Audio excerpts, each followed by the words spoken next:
Assalamualaikum warahmatullahi wabarakatuh. Saya Muhammad Muhammad Anak. Dan saya Anissa Fitria Ramadhani. Kami dari Program Studi Pendidikan Agama Islam semester 2. Kalian tahu nggak sih tentang hadis maudhu? Nah, di video kali ini kita akan membahas tentang hadis maudhu. Yuk teman-teman semua, kita sama-sama simak video kita. Check it out. Hadis maudhu berasal dari dua suku kata bahasa Arab, yaitu al-hadis dan al-maudhu. Al-hadis dari segi bahasa mempunyai beberapa pengertian seperti baru, al-jadid, dan cerita, al-khabar. Apabila dilihat dari segi bahasa, kata maudhu merupakan bentuk isim maf'ul dari kata wadha'a. Dalam bukunya Syekh Mano Al-Qatan menyatakan hadis maudhu didefinisikan sebagai hadis yang dibuat-buat, diada-adakan, berupa kedustaan yang disandarkan kepada Nabi Muhammad SAW. Hadis palsu itu dibuat semata-mata berpegang kepada pikiran sendiri atau mengambil perkataan dari penuturan para hukama dan kisah-kisah Israiliyat yang kemudian dikatakan bahwa hal itu berasal dari Rasulullah SAW, padahal beliau tidak pernah mengatakan, memperbuat, dan menetapkan hal yang demikian.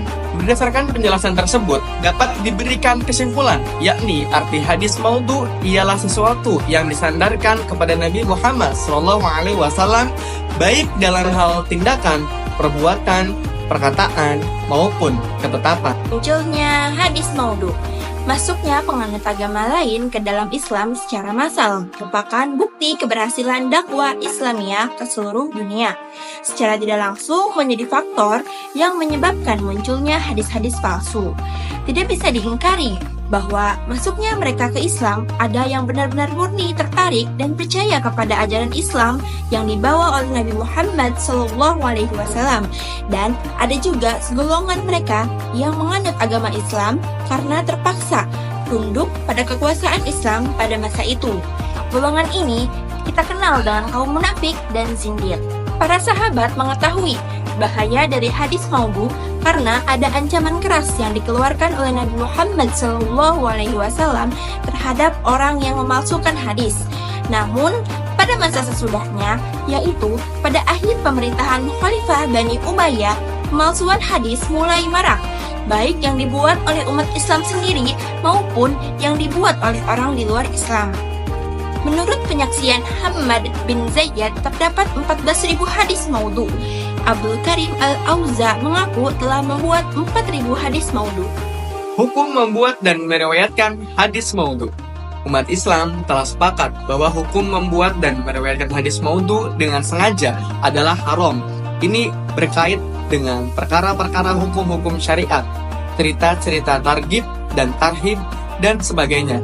Adapun yang menyelisihi ijma ialah sekumpulan ahli bid'ah, di mana mereka mengharuskan membuat hadis-hadis untuk mengatakan kebaikan, menakut-nakuti kepada kejahatan atau tahrib, dan mendorong kepada kezuhudan.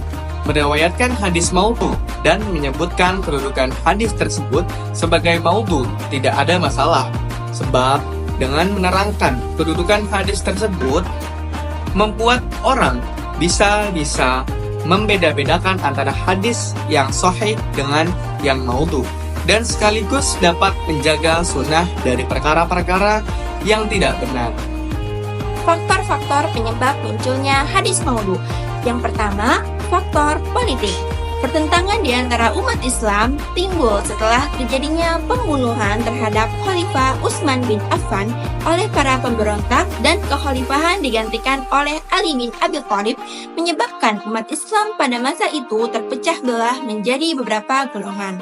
Yang kedua, faktor kebencian dan permusuhan. Umat Islam setelah berhasil menaklukkan dua negara adidaya di masanya, yakni negara Romawi dan Persia. Ajaran agama Islam begitu cepat tersebar secara masif ke berbagai penjuru dan pelosok dunia.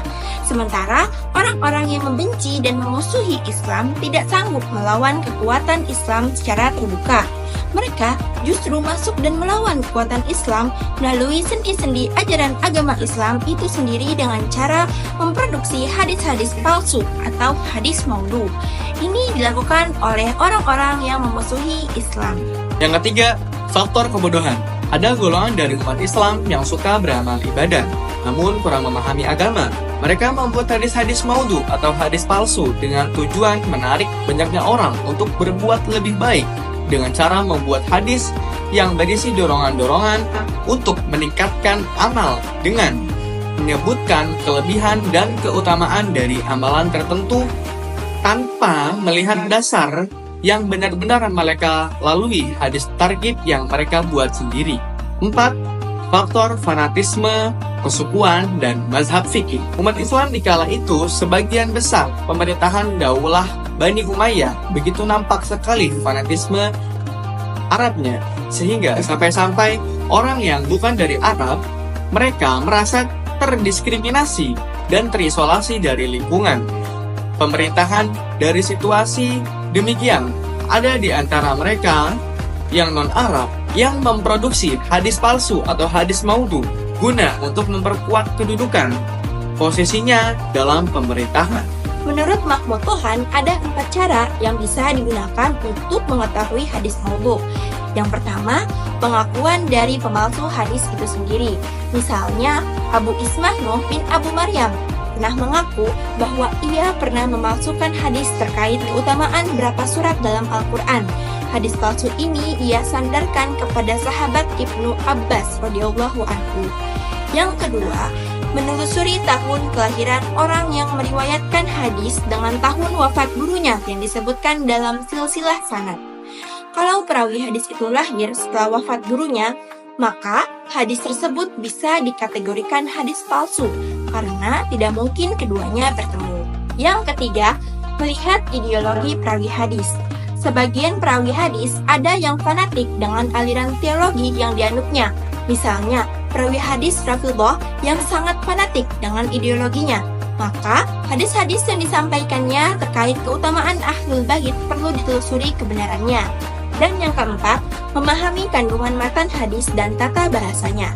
Biasanya, hadis palsu secara tata bahasa tidak bagus dan terkadang maknanya bertentangan dengan Al-Quran.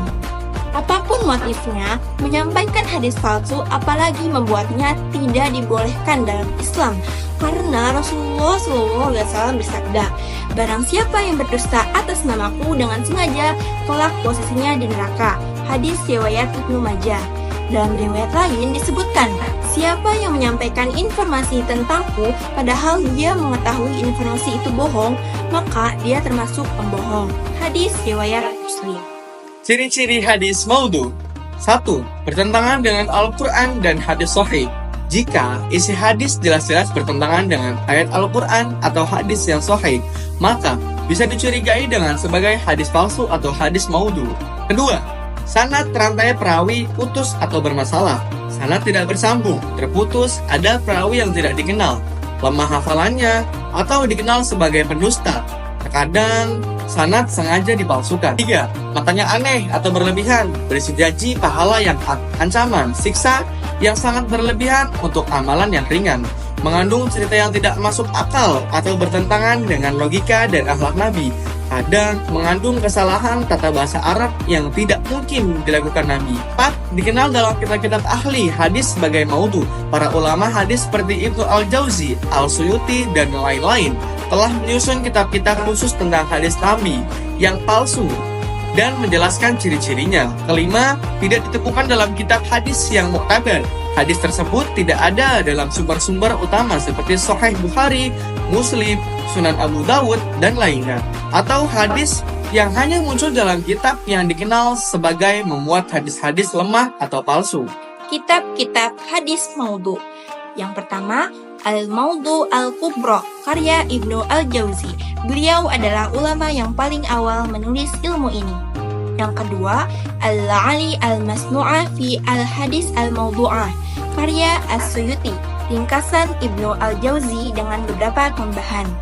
Yang ketiga, Tanzihu Asy-Syari'ah Al-Marfu'ah Al-Hadis Asy-Syayani'ah Al-Mawdu'ah, karya Ibnu Iraq Al-Kittani, ringkasan kedua kitab tersebut. Dan yang keempat, Silsilah Al-Hadis Ad-Dha'ifah, karya Al-Albani. Contoh hadis maudhu. Hadis tentang tuntutlah ilmu walaupun sampai ke negeri Cina. Bismillahirrahmanirrahim. Utlubul ilma walau bisin. Artinya, tuntutlah ilmu walaupun sampai ke negeri Cina. Menurut sebagian besar para ulama, hadis ini termasuk hadis maudhu karena hadis ini terkenal di masyarakat, namun tidak ditemukan dalam kitab-kitab hadis sahih dengan sanad yang dapat dipertanggungjawabkan. Dan hadis ini tidak ditemukan dalam kitab hadis utama seperti Sahih Bukhari, Muslim, Tirmidzi, dan lain-lain. Hadis tentang barang siapa mempelajari ilmu lalu tidak mengamalkannya. Bismillahirrahmanirrahim. Man ta'allama ilman wa lam ya'mal bihi kanal kalhimaru yahmilu asfara. Artinya, barang siapa mempelajari ilmu lalu tidak mengamalkannya, maka ia seperti keledai yang membawa kitab-kitab. Hadis ini termasuk hadis maudhu karena kalimat ini adalah tafsiran dari Quran surat Al-Jumu'ah ayat 5, bukan sabda Nabi Muhammad SAW. Nah, teman-teman, jadi kesimpulannya dari hadis maudhu ini adalah hadis yang diciptakan dan dinisbatkan secara dusta kepada Nabi Muhammad SAW. Padahal beliau tidak pernah mengucapkannya. Hadis ini tidak boleh diamalkan dalam ajaran Islam, kecuali hanya untuk dijelaskan kepalsuannya. Ciri-ciri hadis maudhu antara lain adalah sanadnya terputus atau terdapat perawi yang pendusta, isinya bertentangan dengan Al-Quran dan hadis sahih, serta memiliki isi yang aneh, berlebihan, atau tidak masuk akal.